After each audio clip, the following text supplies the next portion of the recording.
Tenacious, stubborn stupidity.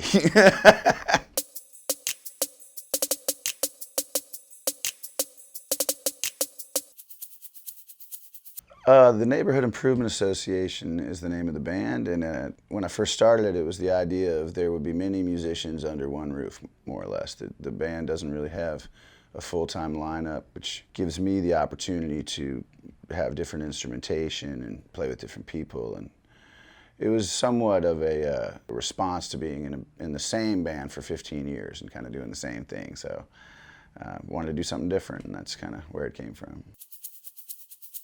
It's music that would be kind of indigenous to the pre-electric era of music, you know, starting with acoustic instruments. A lot of what would be termed Americana music now would be roots rock. We play a mix of rock music, funk music, blues, country. We even touch on bluegrass sometimes. So it's, to me, roots rock is kind of a broader term for saying that, you know, we play all these different forms of American music. I like to rock, you know, it's because of the energy of it, and I love rock and roll and making people dance, which is a huge part of the New Orleans, you know, music scene.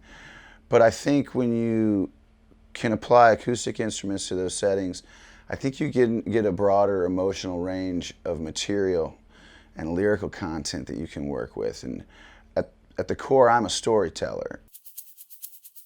I like to tour. I always, even when I was a kid, long before I was a musician, I liked to travel America. I would travel with my parents, and I've lived in various places around the country, so I'm kind of enamored with the open road, and I'm just as enamored with it now as I was when I was 21, 22.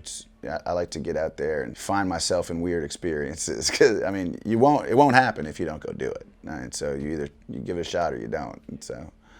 And at this point, I've been fortunate enough to carve out a little career with it and keep going, you know. As the Allman Brothers say, you know, the road goes on forever, so. Tenacious, stubborn stupidity.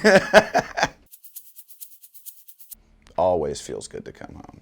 It's so much greener here than anywhere else, especially if you're flying home and you're flying from, you know, out west or something, and you start getting over Louisiana and you see how green it is and all the water and the bayous and the rivers, and it's so much more lush. Hey y'all, it's David Jordan. We're coming at you from historic Frenchman Street right here in New Orleans, Louisiana at the wonderful Offbeat Magazine compound.